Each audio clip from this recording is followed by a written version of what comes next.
I moved from Nebraska back east, and it's not exactly fun and exciting part of the country. So we'll be going through Nebraska. I think through Nebraska, through Iowa, Illinois, Indiana, Ohio. So not exactly, you know. Hey, come on. You got the RV, the RV Hall of Fame Oh in yes, where is that? Indiana, In Indiana. Oh, okay. All right. Well, that's good to Elkhart, know. Indiana, What's interesting RV is Hall of Fame. Elkhart. Oh, you know what? You know what else is in Elkhart, Indiana? Is the Bach, the Bach Stradivarius factory, which is a really famous trumpet maker. My trumpets are Bach trumpets. They're also in Elkhart, Indiana. So that's hilarious. Big Ten Yeah, But but country, Elkhart's baby. not known for trumpets; they're known for RVs. they're So known for trumpets. What's that, Colin? It's a Big Ten country. Big Ten country. Yeah. you Um, know, really, really weirdly, not 80-90 across the northern part of Indiana, but when I used to have to go to Illinois all the time for work across southern Indiana, from like Dayton, 70 runs through the state from like Dayton to like Terre Haute. And there's this one spot where there's tons of billboards, and it's for this giant RV dealer just called Tom Raper. And literally, there was like 8 billboards in a row, like "Go see Tom Raper for a great deal on your RV." And it's like Tom Raper, Tom Raper, I Tom remember Raper. those. Like, and I just can't, like, holy shit, man! Like, change If your you got a name. last name like Raper, you probably just gotta own it. You gotta Just own it change your and just name. go fucking overboard. Yeah, I mean, I would change it, Other places in, but in Indiana own it, like in even further southern, just across the river from Louisville, there's this giant billboard for butt drugs. It just says butt Oh drugs, my god. and it's a small town pharmacy. For everyone listening, just watch. It's like the campiest, low budget shot with a Super 8 camcorder type YouTube video, but it's great because they just lean right into the whole thing. Just come visit Butt Drugs for all your the medicine you need at Butt Drugs. that's amazing. That is so good. Wow. Uh, What are you drinking, Ethan? Fathead's Headhunter that Matt gave me, hell yeah, and it's really West good. Coast. You don't. I Yeah, mean, I know you don't like West Coast, but this is fucking good though. I don't love West Coast, but this one's like really well balanced. The West Coasts that I don't like are the ones that are just like all about the bitterness. yeah, that's it. I mean, that one's still pretty bitter, but you got a It's nice pretty a bitter. nice fruit backbone to it too. Yeah, I don't know. It doesn't. It's bitter, but it doesn't. It's I don't, it seems. aggressively, right? Yeah, that's what they Aggressive say. and unrefined. Right, aggressively hopped is what it says. But yeah, I don't know. It doesn't seem overly bitter to me. I don't know if it's like piney, maybe that's like part of it too. But it's yeah, it's like it's balanced. It's good. Kyle, what do you got? My dad left this for me at the beach house. It is from Westbrook Brewing Company. It's a Pina Colada Shake Ah, IPA. Westbrook's down in Wow. South Carolina. They're damn tasty. Yeah, yeah, it's different. I wouldn't say I love it. I'm not huge on pina coladas, but I'll drink it. If you want like a traditional, not fruit sour, just like what a sour should be, Westbrook makes a goes or a goza, however you want to pronounce it. Which for those of you, it's a sour German wheat beer that's got sea salt added, um, and or maybe it's not wheat. It's a sour German beer with sea salt. Maybe wheat, maybe not. But Westbrook makes one of the finest iterations of it out there. It's really good. It's just tart and crisp and light, and it's a really good summer beer. Oh man, like it was one of those I used to buy a 6 pack whenever I saw it in the store. Just a really, really, and then they put like variations, like they sold a lime one, and then they sold a lemon meringue one, and it was just it was really well done. That I got sounds Chicago area Dovetail Brewing Vienna Lager. I kept it light tonight. Nice, nice, nice amber hues, nice crisp on the palate. so. Why do you two? I never really got into this, but both you two drink out of glasses all the time. What's the difference? Like, why don't you just drink it straight out of the can or the bottle? I mean, do you want like the really frou-frou answer? Well, I want to know both of your reasons. I I want to imagine they're different really. reasons. I have my reasons, but I want to hear the really frou-frou answer. I mean, Yeah. the knock on cans is that you get an aluminum flavor with it. So the way That's one of the knocks. So that's why, like, if you guys remember when Sam Adams came out with cans for the first time, they had the really goofy lip that was supposed to help it like cascade off the can into your mouth, and you wouldn't get the aluminum flavor. Yeah. The other part is for a lot of craft beers, the aroma is a really, really big part of the flavor.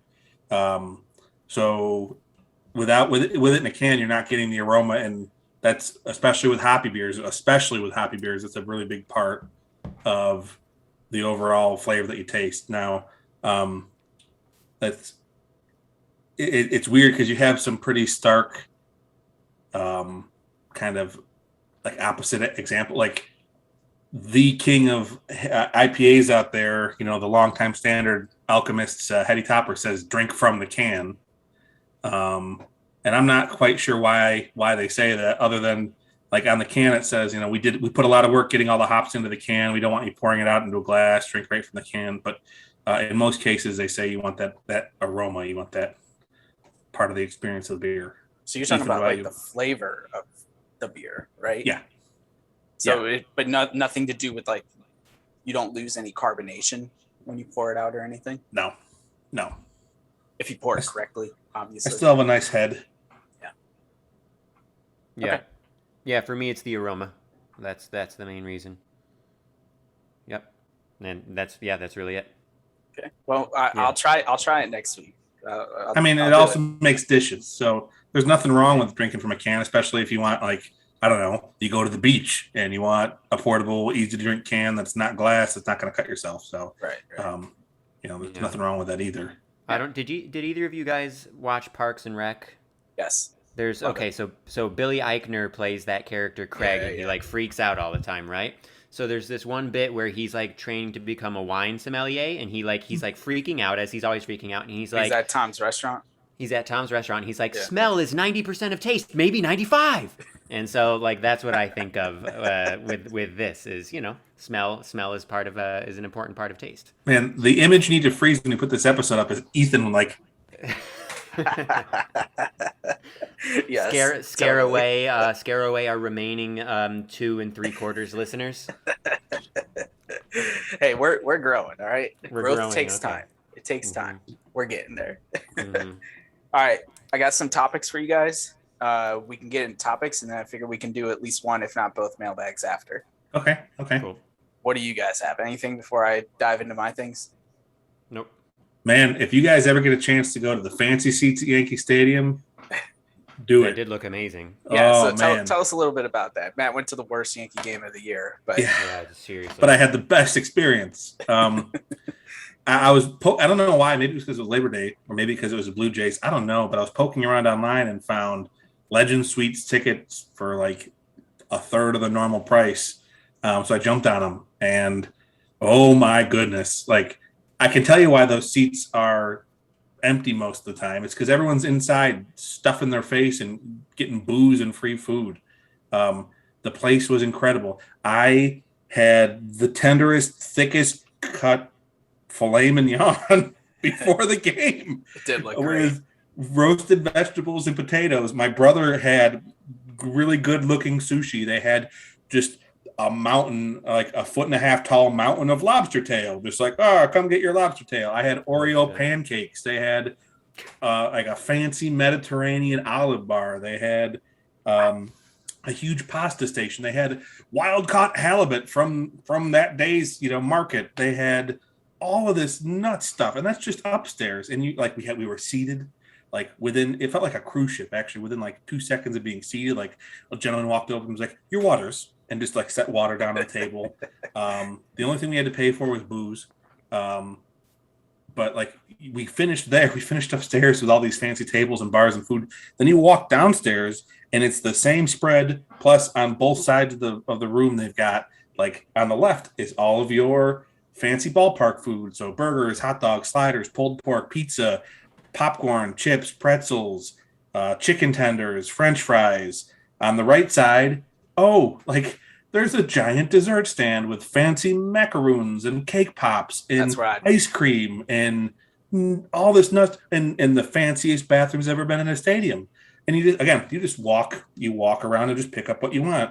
You get towards the door, past the ice cream stand, and it just says Candy Wall. and there's free chips and peanuts and candy and an ice cream cooler and popcorn. And then you walk outside, and lining the entire, like every section, there's a giant cooler filled with ice with soda and bottled water and fizzy water.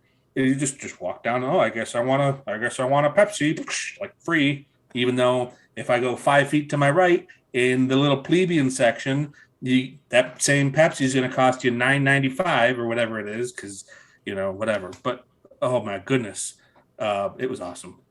It was really cool. You said the key word, experience. So if Hal Steinbrenner is listening to this, he's going to be thrilled, because that's, according to the research of my book, which I will shamelessly plug, that is what he cares about, just as much as a winning product. That's why there's no one in the seats, though, because everyone's inside. Right. There's a bar that's like 100 feet long inside with just TV. Like, oh man! And then the lady, right before I left, I went back inside before they shut all the stands down, and I got my sister-in-law some like hummus and falafel and pita bread, and then I walked over and got pizza for myself, and I walked back to the lady, and she gave me some buffalo chicken tenders for my brother. She's like, what's the score?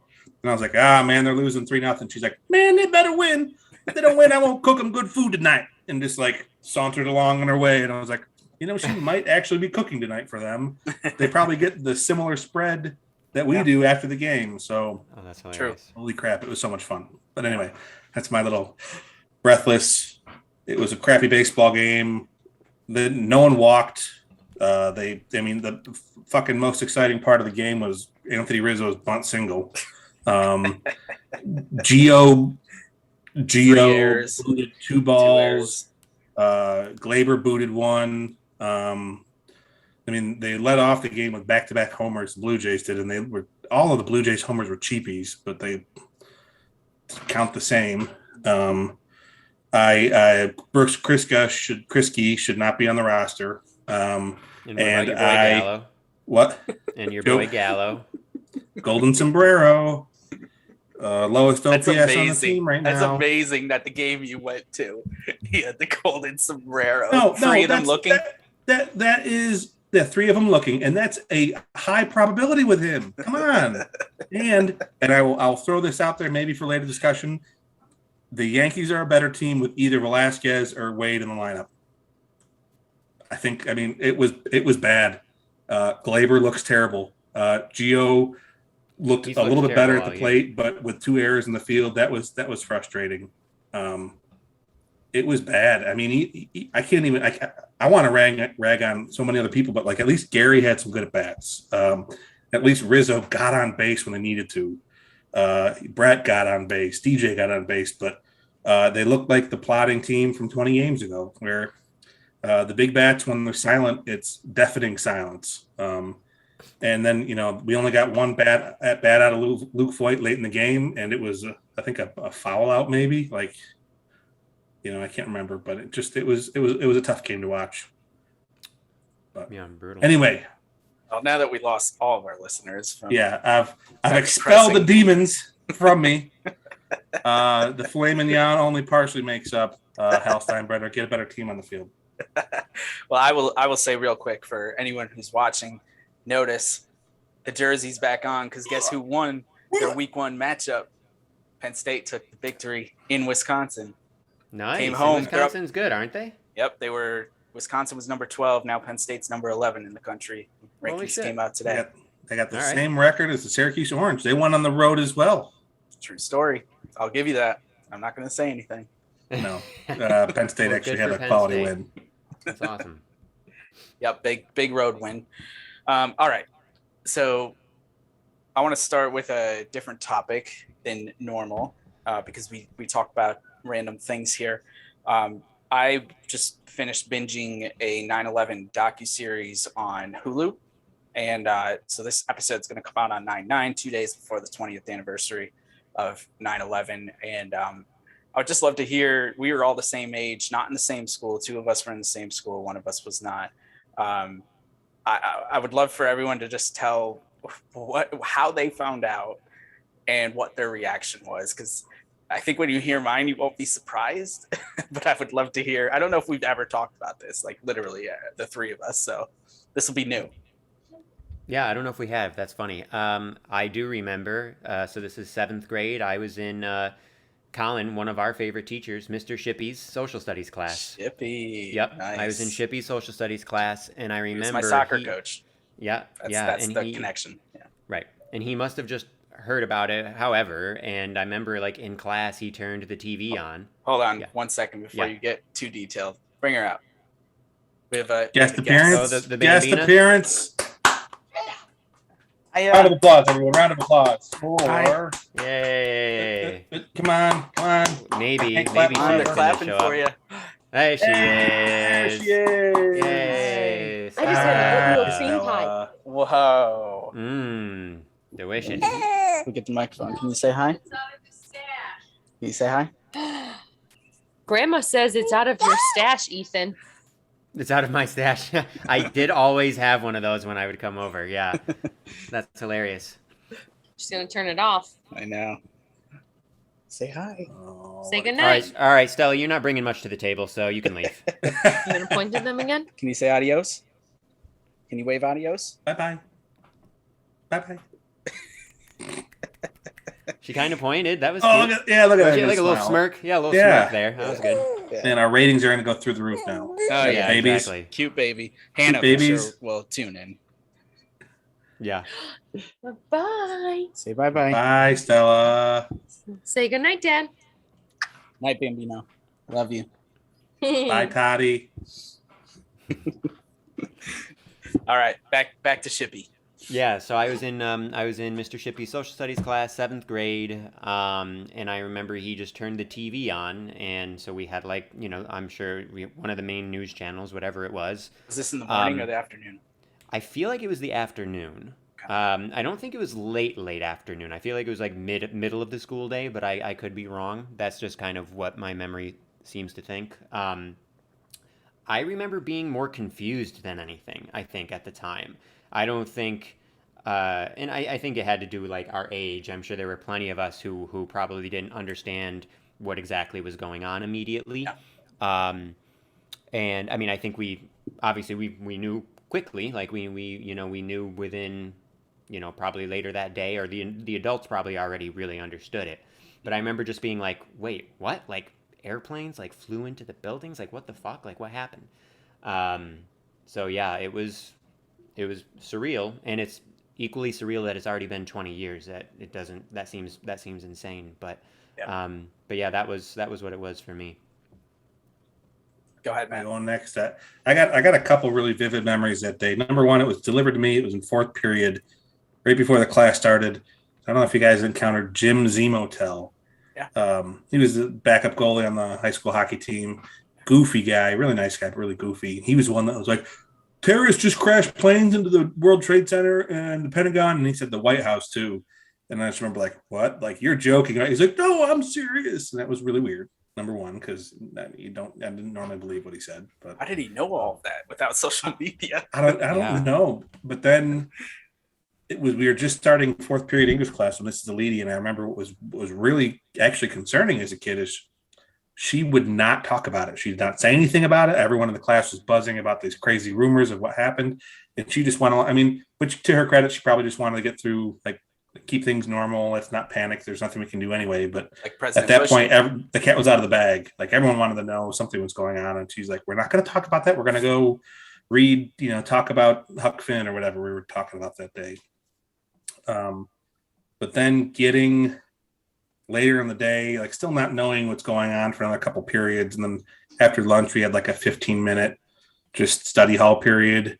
And that was with the social studies teacher and him just putting on the news and saying, like, you need to watch this and you need to remember this day, guys, because this is going to change your lives forever. Wow. So that was pretty poignant. The other really, really vivid memories I have, there's 2 other ones that day. Number one, coming back from a bathroom break and seeing a girl being led down the hall by who I assume is her mother, just in like shambles and tears, because her father, something to do with someone in her family. I don't know if it was her father or not, but was either on a flight through, through New York or Boston or whatever, something to do with the flights or the towers, where her father, she had not heard from her father yet. And then getting home from school that day because football practice was canceled and hearing the F-16s, which is also kind of weird, but having lived within a mile of an airport almost all my life, we got used to, I grew up as an Air Force brat for a couple of years at least. Getting used to that was a normal sound, but still like remembering that day, like, oh wow, there's a lot of fighter jets up today. Like that's kind of weird. But yeah, so the Air National Guard wing in Syracuse was the first one scrambled down to provide air cover when they took all planes out of the sky in New York City. So yeah. Well, either I wasn't listening or all of my teachers did not know either, or they decided not to tell us, but I had no idea that anything was going on the entire day. Holy shit. Okay. And Ethan, I don't know if you remember this, but at one point the principal came on the loudspeaker and said something like, "You're all going to be okay, blah, blah, blah." So something was I like don't remember that. Okay. It's like a real quick 1 minute thing. Had no idea what he was talking about. I was playing soccer. Soccer practice got canceled. I thought it was the weirdest thing. It was just like it was in New York that day. Clear, sunny skies, pretty warm and everything. And we had just started middle school, the week before. The week before, yep. I had never gone home on the bus yet because we had to bus. And so I had my cello with me and I had to figure out how to find the bus to get home once I found out that practice was canceled. Still no idea what's going on. I get home, I turn on the TV and I beep my mom. My mom had a beeper still because that was the thing we always did when we got home. And she called me and she's like, "Do you know what's happening?" And as she's saying that to me, I turned the TV on, like I said, and immediately I turned on ESPN News because like ESPN News was like kind of new then. It was 24/7 sports, and I was, as I am, a big sports junkie, and so that's what I turned on. And I see that they're showing these planes hitting the buildings. I don't even think I knew what the World Trade Center buildings were prior to that. I remember her trying to explain it to me on the phone. Didn't really sink in. I think I know I went for a haircut with my brother Danny later that day because like we didn't have any time usually because we were both playing soccer and everything. We went for a haircut in Bayberry Plaza, like right down the street in my parents' neighborhood. And they had it on all the TVs there, but they were giving out haircuts still and everything. And I don't even know how old I was before I truly realized what had happened. I just know I was more confused and concerned with trying to find the bus because I had never taken the bus to get home, literally never in my entire life. Because Ethan knows we lived so close to the elementary school. Mm-hmm. Found my way home, found out everything, but I don't even remember how old I was until I actually knew, what was going on. But definitely still weird when you sit back and think about it. Yeah, and Colin, I think you're right. Like talking about this with both of you guys, I don't think we've ever talked about this, and we have all been like really close friends for a really long time. It's kind of funny that this has never come up. I'm a little surprised. Not a big deal or whatever, but I think you're right about that. My mom's cheersing in the back. She's now listening to me talk. She can't hear anything because of the headphones. Well, send her my love after the episode. For our listeners, me and Colin's mom, we have a very special relationship. So she yells at me when I'm being. What'd she say? You can behave. She said something like perfect that. timing. Perfect timing. Because I was just gonna say, like, when I am getting really, really, if I'm playing, Colin and Matt know that I get very competitive. And one of the things that I get most competitive in is beer pong. And I use inappropriate language all the time. Obviously, anybody who has listened to this knows that. But when I'm doing beer pong and I have some drinks in me, it's like on steroids. And Colin's mom is always like really good natured about it though. She's very funny. She'll hear me like saying some really nasty stuff and she'll just be like, "Ethan," and then you can like tell she's laughing or whatever, and so it's fine. But anyways, she's the best. All right. Let's go to from one pretty serious topic to a more fun one. Tomorrow, finally, is the Hall of Fame induction for a number 2, Derek Jeter. Mm-hmm. Any of you guys going last minute? I wish. I'm driving to Connecticut. Cooperstown, I guess, wouldn't be super far away, but It's along the way. yeah. Check it out.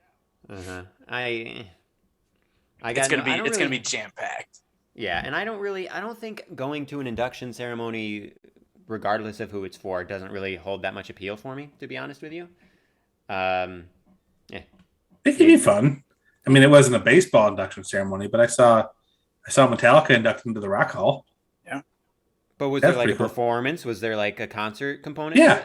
yeah. See, that would be cool. Yeah, But that's why true. am I gonna go sit at the Hall of Fame and listen to a bunch of old athletes like give like basic platitude speeches? Like I don't need to listen to Well, that. sometimes they say good things. Who was the one? Was it Hank Aaron or someone that said something about the black managers in baseball during? Oh no, it was Ted Williams said something in his Hall of Fame speech about that there needed to be more black players who became coaches and managers or something, and he had it in his original Hall of Fame script, and they told him to cut it out, and he just said "fuck you" anyways and did it. Well, that's cool. I don't think I knew that. That's very cool. Yeah, I'm pretty sure it was Teddy Ballgame. I mean, I'm sure you're right, Ethan. For the most part, it is probably worthless to hear what they have to say. But Yeah. I don't know. I hope Jeter. He's got a lot of history attached to him. Yeah. Pretty crazy good experience in New York. Like, Yeah, I mean, he had a magical career, no doubt. And I'm not trying to be like a cynical dick or whatever. It just doesn't hold that much appeal to me, just as a general rule. But like, I'm not judging people who would really enjoy it. yeah. Can I have that as a soundbite for my phone? Like, I'm not trying to be a cynical dick or whatever. just to like hit a button so I can like play that for you occasionally. Matt, I don't know if you've gotten to these episodes yet, because I know you started listening to the Scrubs podcast, but you know how they like put together all those ringtones of like what Oh yeah, Donald Faison and Zach Braff say. Like, that's exactly what we could do. I'm almost caught up there. They finally got the little soundboard where you can hit like the little snippets. We need to do that for this podcast. It'd be great. Yeah, Can you that's get a little tootle of Ethan on his trumpet there. Perfect. You tootle your trumpet, right? That's how I do tootle it. Yes, I'm very good at all sorts of tootling, actually. maybe have Stella making some baby noises. We could mimic the Scrubs podcast and get Toddy recorded saying, "Ethan, I love you." Yeah, exactly. On the Scrubs podcast, Ethan, they've got Donald Faison's wife recorded saying, "Zach, I love you" to Zach Braff, and it's that's great. pretty funny. But Yeah, I don't know why you haven't listened to that yet, Ethan, since you're a Scrubs fan too. But yeah, no, I know. I rarely listen to podcasts. I pretty much listen to the podcast and that's it. But I probably will listen to at some point. Matt and I actually listened to some of it when we were driving to your place and back for Memorial Day, and I did really enjoy it. And I do love Scrubs, so I'll probably check it out at some point. yeah, we did like half an hour. It was fun. Yeah. you got a long drive coming up, a lot of episodes. Put it on 2-speed. Well, I got more than a long drive. I mean, I got several days of constant driving. So yeah, and actually Jeremy would be into that too because he loves Scrubs. So yeah, maybe we will do some of that. It's a good idea. I was going to say, does he like all the high fantasy books you listen to, or? He likes Stephen King a lot. He doesn't read, I don't think, quite as much in the fantasy realm. But he would definitely do the Scrubs podcast, I think. So yeah, we might have to do that. We also both really like Avatar: The Last Airbender. I don't know if we have any Avatar fans in our listening audience, but there's also a podcast about that we might check out. But I feel like there's a lot out there. I feel like I was the only person in college that I went that didn't like Avatar. So I didn't like it. I just never watched it. Yeah, you should try it. It's on Netflix now. And Jeremy watched it originally when it aired back like 2005 to 2008, and he was like the target audience, and he loved it back then. And as soon as it came to Netflix like a while back, he kept telling me, he's like, dude, you need to watch this show. It's one of my favorites. It's one of the best. Blah blah blah blah blah. And I finally did it, and I've actually watched the entire series twice since COVID. It's not super long. It's 3 seasons, but it's fucking awesome. I mean, it's a kids show, but like. It's so good in terms of it's funny, and it also is really, really good about sort of like presenting morality and integrity to kids in like a really good way. The characters grow in really cool and satisfying ways. Great show. So, not to veer too far off topic, Colin. Sorry, but Ethan, have you watched Rick and Morty yet? I just actually before this, I just watched the 9th episode. Me, I need to watch the 10th. Me Did you too. get the same? Me too. Yeah. That's hilarious. Yeah. So I'll probably do the 10th later. Actually. Yeah. So I just did the 9th. It was good. It was fine. That's why he was late, Colin. Yeah. Well, I just I'm always late. You got to make sure you're the bottom screen in the little windows here. Well, Right, see, but what's 'cause funny you have a is slope. I'm the middle window on my side though, so I don't know. I don't know how it works. Yeah. It comes from Yeah. my recording. I'm always in the top right if I'm looking at the computer. Matt's always in the top left because he always shows up second, or sometimes first even. But I as the host move to the right and he's always to Yeah. the left. Oh, that's interesting. All right, Rick and Morty. By the way, that is a show I do need to catch up on. Yes, so, you do. yeah. It's an amazing show. Yeah, for sure. Give me outside of your feelings about the Hall of Fame inductions. Give me your top Derek Jeter moment in terms of memory. Ooh. I mean, for me, it's easy. It's not important to his career, but it was it's easily the biggest Jeter memory I have. So the three of us, for those who are listening, the three of us were at Derek Jeter's final home game at Yankee Stadium in 2014, and for those who don't know, the Yankees were not that good that year. They were pretty mediocre. They did not make the playoffs, but this game, I think, was it the Orioles? I want to say Yep. the Orioles. So they were losing, but it was close. Or actually, they were winning. Then the Orioles tied it up. Yeah, Steve Pierce home Yeah. run. And so it's late in the game that it got tied up, and we knew that Jeter was due for an at bat. I think in the 9th, right? I'm pretty sure we knew, and yeah, so he ended up getting the game winning hit. He had an RBI single that won the game, and of course, just even though the Yankees didn't make the playoffs, that was They the had just perfect been eliminated capstone. the day before, so we knew they Okay. weren't going to make the playoffs anyway. Right. But that's the perfect capstone to his career. It's something about that guy. He got sprinkled with some fucking magic pixie dust when he was born or something. I mean, just everything that could go right in his career went right pretty much. And so to have your final home game, have that happen, I mean, it was a pretty incredible moment to be there in the audience, in the crowd. And I just remember the energy was so good the whole entire game. But I remember when that happened, the feeling of 50,000 fans, just euphoria. Really cool thing.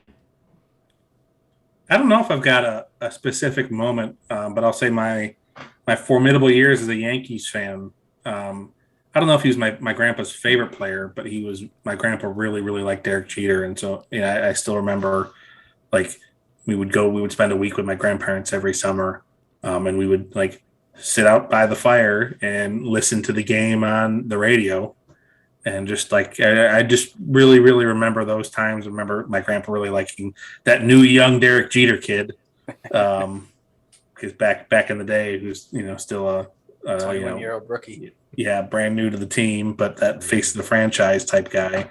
I will say it was pretty magical. To list another last game that we went to, the Mo's last game, to see Jeter and Pettit and someone else with them, or was it just Jeter and Pettit and Jorge maybe? Andy. And yeah, Jeter, Pettit, and who else? Oh, Pettit. Was it Jorge? For Rivera. Yeah. Jorge retired. Anyway, seeing them, I Jeter think it was was just one of the the two of them. guys that went out in the field and took Mariano out of the game. Yeah. For his last game at Yankee Stadium, and to see Mariano, first of all, he got this huge face on him when they started walking out of the dugout, and then to see him cry and embrace the guys and cry, that was probably the most special moment I've seen. That was incredible. Yeah, I think Ethan probably stole mine because how do you beat something in person, like that? So I'll just say there were a number. I loved when Jeter would do the pump fist at shortstop when they would win a game. I loved how he would, after hitting a single, round first base and clap his hands and then walk back. He had these little things that were really great. But I think, maybe we were a victim of being spoiled, as we talk about all the time as Yankee fans. I have so much more of an appreciation for him now. And I did toward, the later years too, especially after he got hurt and, definitely wasn't the same player. And we knew the end was near. His presence, though, alone, I think it's the biggest thing that I remember him. He was so dependable. So he was there all the time, played every, as much as he could. He was on the field. And he was that leadership that he had. I know, I don't think everyone agrees totally with the way that he handled everything, but who does it all right? Like, nobody does. And I think for the overwhelming majority of his time, he was a great leader, and he was a fantastic representation of the New York Yankees and of Major League Baseball.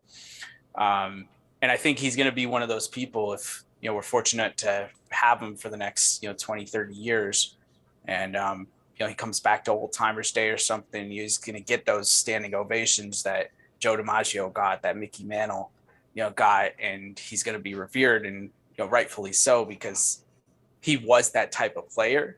But it was a totally different era of baseball where, like, the mythic figure of Derek Jeter isn't quite as big as it was for Mickey Mantle, but I think the impact that he had on the organization was probably just as big, if not greater, than some of those players. So that's what really stands out for me. I mean, I'm hopeful they'll have another player like that sometime in our lifetime, but we got lucky to see Jeter, and then probably have a really close second in Rivera.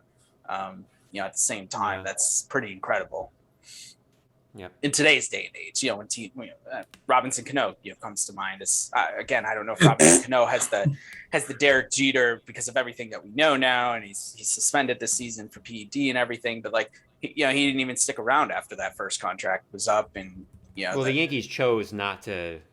Well, they offered him. No, they offered him a contract. He just took a bigger deal. But they chose not to actually make a serious run at him. Yeah. And by the way, Matt, before you make fart noises at him, Derek Jeter's career WAR, according to Baseball Reference, is 71.3. Robbie Cano's career Baseball Reference WAR is 69.6. Okay? That wasn't in reference to WAR. It was the reference to the fact that he's tested positive for PEDs twice. Oh, yeah. I mean, that's pretty unimpressive. But I'm just saying, dude's a really good player. I feel like most baseball fans, if you were to be like, who's better, Derek Jeter or Robinson Cano? I feel like everybody would just be like, Jeter. And it's like, actually, Cano's really fucking good, and they've had basically equal careers at this point. How much better would Cano have been if he put the work in and hustled like Jeter did? Okay. Yeah. So I knew was going to get you guys. He got us both. Matt was trying to get us both, and he got us, that motherfucker. All right. So really quickly, I can't let this go. So, well, first of all, I was going to be charitable to that, because I was going to say if Robbie hadn't missed so many games because of the PED suspensions, he'd already be above Jeter in terms of career WAR. So he fucked himself in that way. But in terms of the whole hustle and grit thing, I fucking hate that.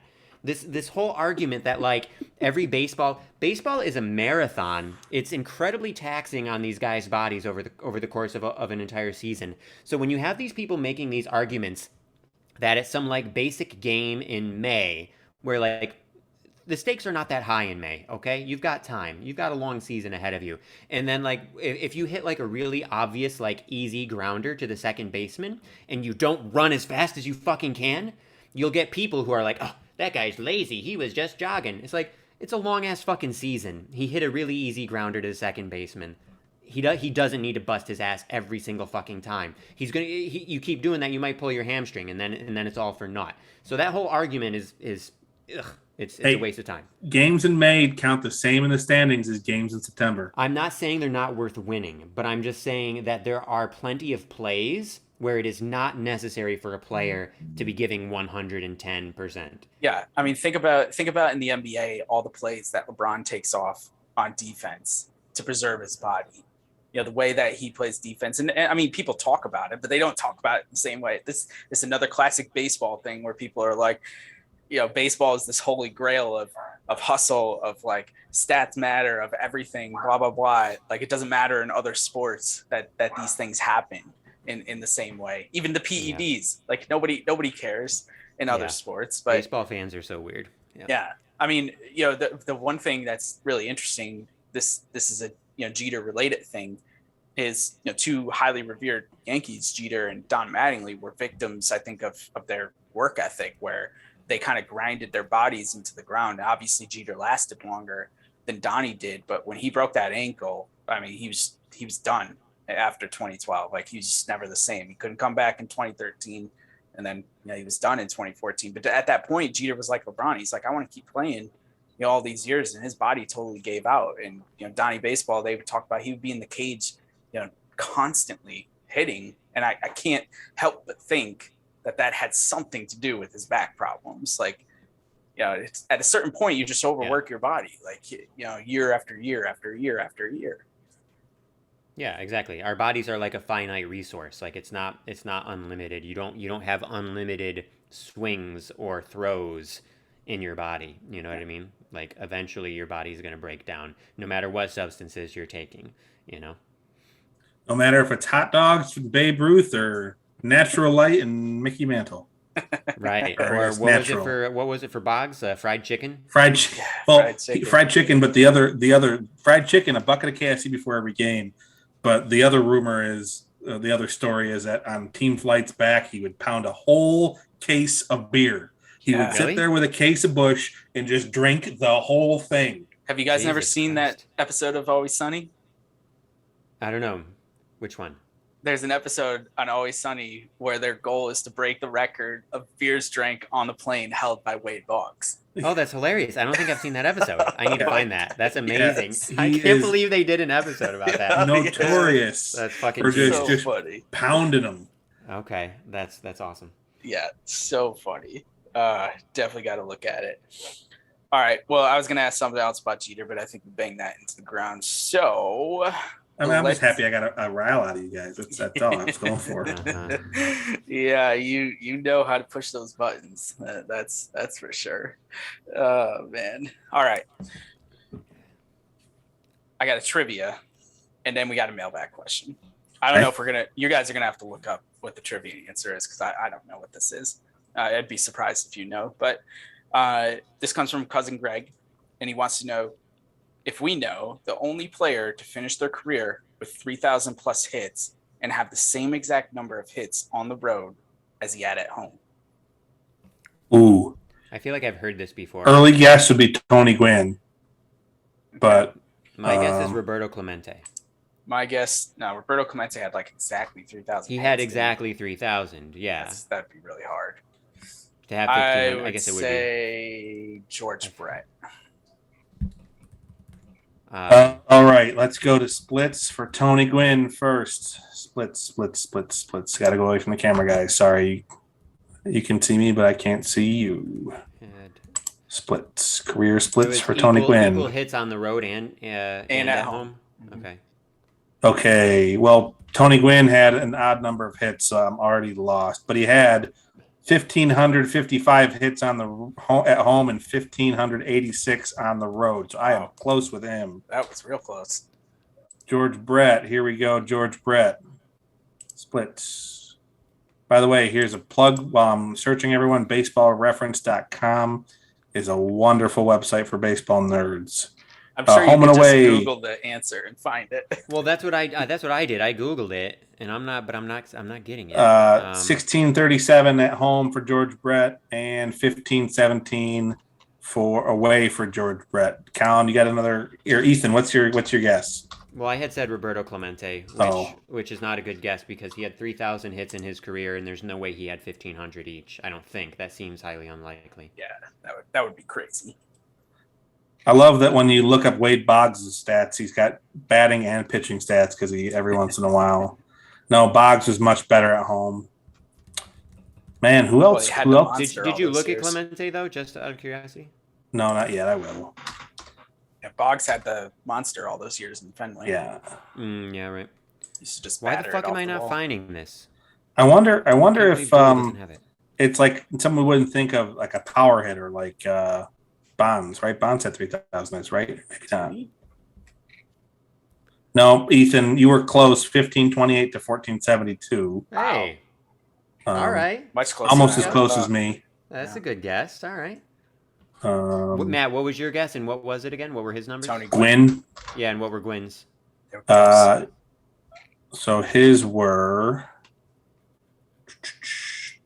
Making me go back to the page. Sorry, everyone. Sorry. No, I can do it. Sorry. I 1555 and 1586. Okay. So I was off by 31. Man, that dude was a fucking wizard. Yeah. Who else we got? Let's rattle off. A-Rod, Jeter, Yeah. Paul Molitor. Paul Molitor. Did Ripken get to 3,000? Yep. He did. Um, Jeter, nope, more at home. 1810 to 1655. What about Ichiro? oh, Ichiro. Ichiro Suzuki. He hits the ball everywhere. So close-ish. 1510 to 1579. Close-ish. Okay.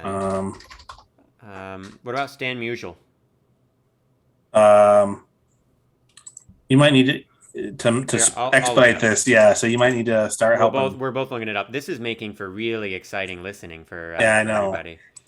Dang it, Greg. In Colin, maybe yeah, next time we got to put but we this on can't. Colin. We You need got to to do pre-look this, up the answer. Yeah, Greg, you fucked us right now. Because we cannot not find this answer now. Yeah. So. Paul Molitor, 1676 to 1643, so close to. Wait, Not where's as, the splits button on the thingy? if you look at Pete, you go to Pete Rose overview, or Whoever, their blank overview. overview. It'd say minor league stats, manager stats, and then splits. And it's a drop down menu, and you go to career.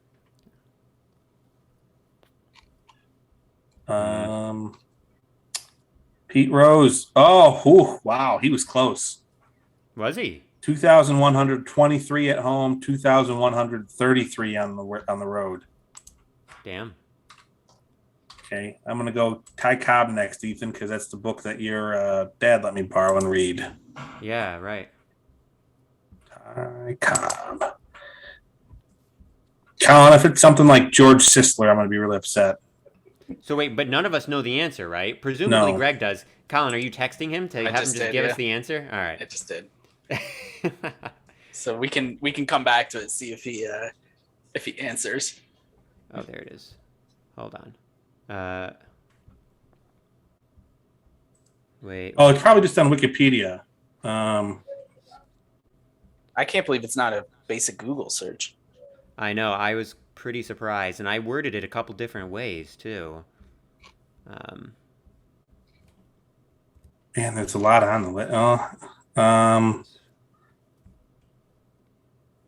Man, I hope it's not someone like Your fucking Biggio or boy. Palmero. Your boy got it. Your boy got it. Stan Musial, 1815 and 1815. Dang. There's Stan some when the I saw man. his name and I saw the even number, like for some reason I was like, I feel like maybe it was him. I feel like I've heard that before. Sometime maybe years ago that happened. But yeah, Stan Musial. Wow. How many hits did he have? 3630. Oh wow. 3,630. So he Yeah. had a shit ton. Yep. Stanislav Francisek Mutual. Stanley Frank. Dude had 128.7 career WAR. He had an insane career.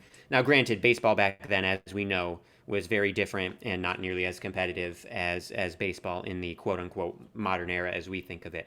But still, he was really incredible. I mean, you can get some sideways numbers back then. Ty Cobb was 151. 151. WAR. Oh yeah. Wow. Yeah, and I mean the Babe was like 183 or something. Yep. Yep. Yeah, no, it was insane. I mean, well, I remember Colin and I, like, every once in a while, so, when we were growing up and we would, like, hang out and watch games together, we'd usually have our laptops on us and we would, like, go on Baseball Reference a lot. And I know, like, every once in a while, and Matt, I'm sure we've done this with you over the years, just when it's, like, been a while, we'll go and we'll look at, like, some of these players' pages just to remind ourselves of the stats. And when you look at, like, Babe Ruth or Lou Gehrig, or even I'm looking at Musial right now, It looks like video game shit. Like, you don't see numbers like that anymore, where like the OPSs are like 1100 and 1200. I mean, Babe Ruth's career slugging percentage, this is one of my favorite stats. His career slugging percentage is 690. People nowadays like lead the league in slugging if they're maybe at like 600. His fucking career slugging was 690 for his, So the game was just so different back then. But it's like sometimes when you look at those numbers, it's mind blowing. It's so foreign. Yeah, I do still think, and I know we've gone down this rabbit hole before. We'll go down it again, maybe on another podcast. But I really would love to see how, like, would Babe Ruth shit his pants against a Randy Johnson slider? Like, oh God, yeah, like, absolutely, dude. Like, I mean, not only was it 95 miles an hour and it would start at your ear and end at the other batter's box, but Randy Johnson's a scary looking dude. Yeah. Yeah. All jacked up on Rush, just in fucking 6'10", dude. Yeah, 6'10", listening to Rush before games and getting angry with you. Yeah, no, listen, I love baseball history as much as anybody. You guys know that. But like Babe, Lou, any of those guys, they'd be fucking nothing in the modern game. They would be lost. Pedro just fucking throwing a beanball right at Babe. Yeah, that's I'm his your famous daddy. quote, Like, right? Yeah. But seriously, like, and this is no offense to those guys, but like the game was just so different. I mean, they've never seen anything like what pitchers are now. Even an average pitcher right now would be totally unbelievable, like a fucking alien to them. You know what I mean? I mean, those guys threw junk balls and shit. Like, they did spitters and they did all sorts of crazy shit or whatever. But in terms of, like, you talk about like velocity and spin rates and like the overall movement and shit that people get on like sliders these days, I mean, it's a totally different world. Whole new ball game. Yeah, exactly. All right, ready? So what else we got? We got a couple minutes. Mailbag. Yeah. All right. Our mailbag question comes from Melissa, and she wanted to know. So she was referencing the episode with Ben, the difficulties that the restaurant businesses are having, and somebody made a comment that people seem to be more rude or mean than usual, coming out of this pandemic. And she said, "This is something I've spent a lot of time thinking about, and would love to hear your opinions on why do you think after experiencing the shutdown of everything that people have emerged more rude, demanding, etc. I know I've experienced it with being on the road and am intrigued by your thoughts." I don't know. Yeah, I don't know. Go ahead. Yeah. I have my answer, and it's dark and cynical. So I'm gonna go first, so that we don't end with my dark and cynical take.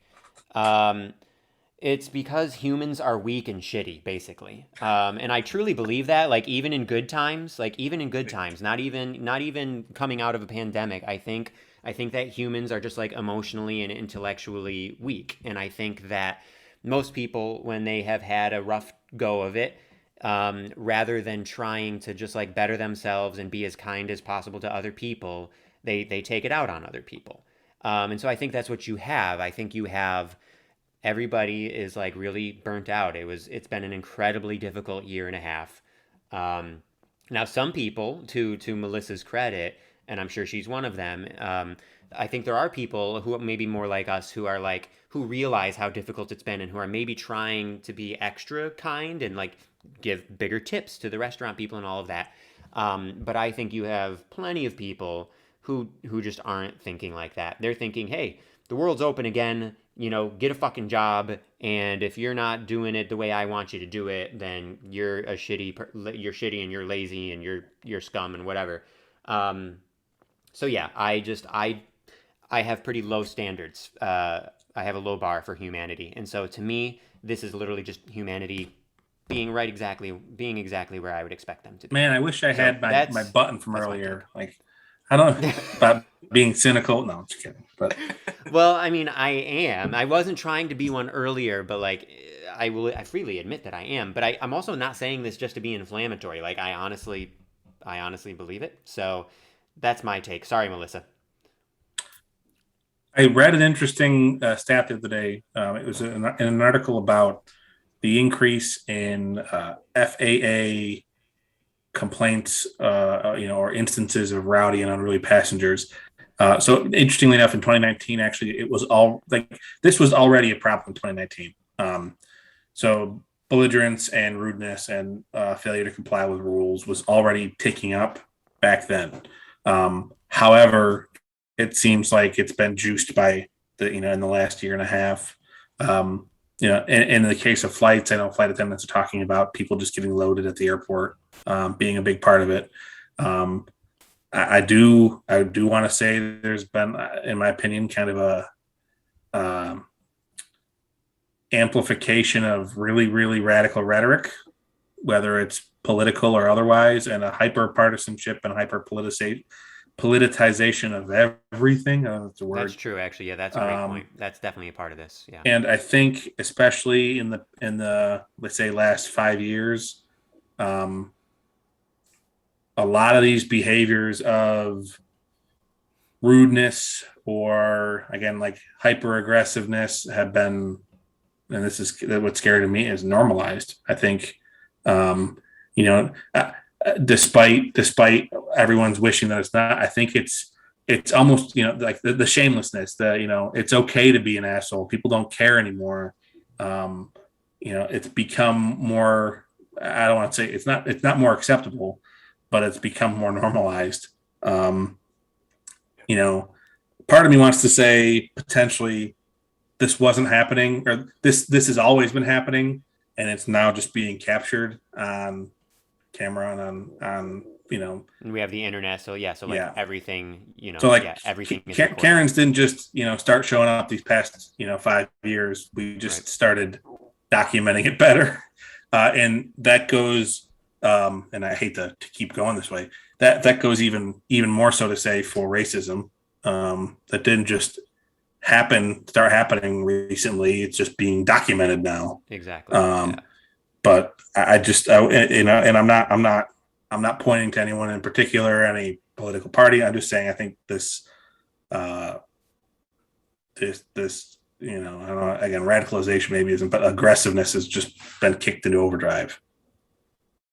So that's frustrating. And then again, you add what you said, you add all the frustrations and the stress and the upheaval and the uncertainty and the fact that a lot of people are still scared about stuff like the pandemic, and that just makes it worse. I would add just one thing to that too, to Matt's point. So he's talking about how all of this stuff has always been there, but it's kind of been like exacerbated. And I think that's exactly right. I think another component of it, at least here in America, is that America is sort of alone, at least among sort of the quote unquote like rich developed countries of the world. America is sort of alone in the fact that, hey Boris, in the fact that America emphasizes and values individual liberty and freedom above all else. It values the individual over community. Most other rich countries in the world are more about like the overall good, the good of everybody, the community. And America is not. America is about the primacy of the individual, and so I think that that's part of it as well.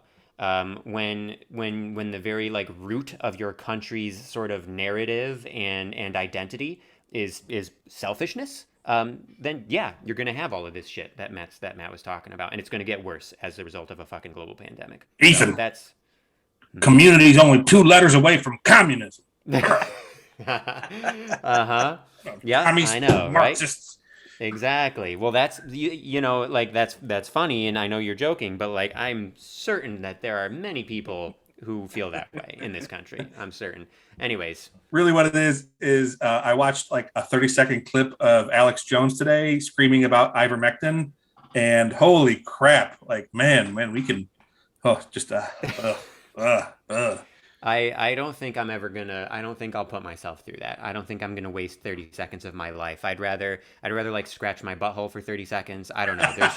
There are way more valuable uses of my time. Life is finite and it's so fleeting and it's fragile and it's short. I'm not gonna spend even a second looking at that fucking guy. Sorry, Colin, go ahead. I literally have nothing to add. Whatever I'm gonna say is not gonna stand up to what you and and Matt just said so. Oh, come on. Put a big bow on it all. Come on. Because you guys, you always say things so like professionally. Yeah. Maybe I don't know. Remember, you're the pro. You're the author. You're the professional podcaster. You are the professional motivational speaker. Well, thank you for the compliments, but yeah, I mean, I get as frustrated as you guys do, but sadly, I think we're the minority. Like, there's more people, like, Ethan was saying, it's more about individualism than it is about community. We're more about what's in it for me than helping lift up other people. This is nothing new, as you both have pointed out. And I think with the past year, people feel like they've lost a year, and so they're like, give me more, make up for it. Catch up.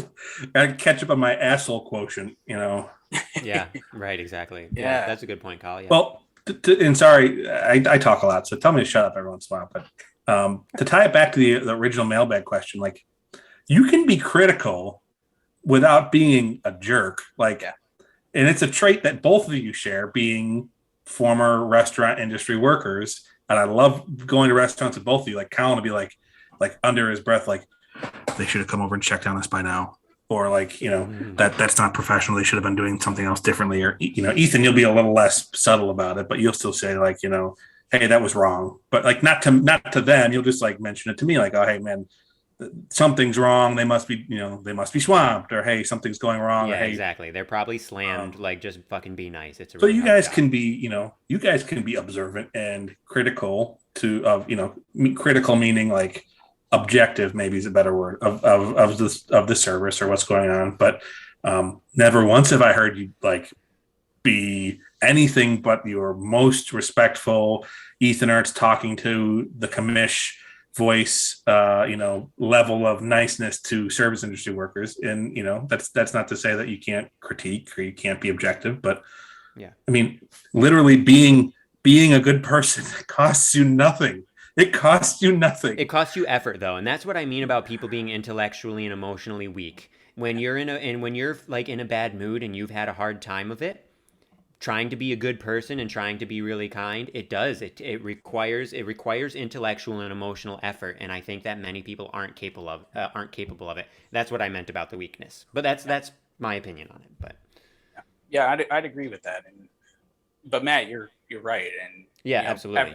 Everything that you just said, though, I mean, I feel like at least I try to conduct myself like that in every industries that I haven't worked in, and just I get angry, I get annoyed, I get upset with things. I'm a human being, but at the end of the day, I rarely lose sleep over things, so obviously it can't be that bad. And the effort thing, I think that's a good point, Ethan. And I don't know what brings it back. I really don't. I don't know if maybe we've crossed over that line too far, and there's going to be more people out there like Trump who, just loud, obnoxious, and get away with it because people won't do anything to stand up for it. And it becomes normalized, like what Matt was saying. Let's elect leaders that have a massive immigration campaign focused on nice people, like Canadians and Dutch. And I don't know, are the Swedes like known to be nice? I don't know. They just seem like a nice, they recycle a lot. Maybe that makes them nice. I don't know. But yeah, and I don't stereotypes there. Sorry, I didn't mean to make it all political by dragging Trump into it. But if anyone knows me, they know I didn't like Trump even before he was Republican or president of the United States. I just always thought he was an asshole and very weird and just a loudmouth blowhard. I mean, that's what he's been his entire life. Yeah, like that's yeah. So, well, with that, get your mailbag questions in. Send us some nice ratings and reviews, Apple Podcasts preferably, but it will take any platform, even if you just want to text it to us. We'll take it. We're running out of things that we can shout people out for, so we need more interaction. We got compliments about our fan interaction.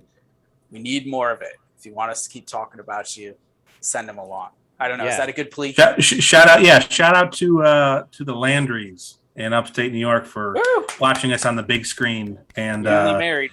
and putting our ugly mugs on a giant TV. Yeah, seriously, Matt's not Mr. kidding. Landry, They watch I us hope on a real big screen TV. He's not even I joking. can't believe. Like, Yeah, it's startling just seeing my face blown up that much on TV. They're fucking masochists for doing that. I'll say that. Mr. Landry, I hope you haven't eaten all those jelly crimpets. If you from this area, you know what I'm talking about. And I hope you're healing up nice and well. Mrs. Landry, I hope your first day of school goes well.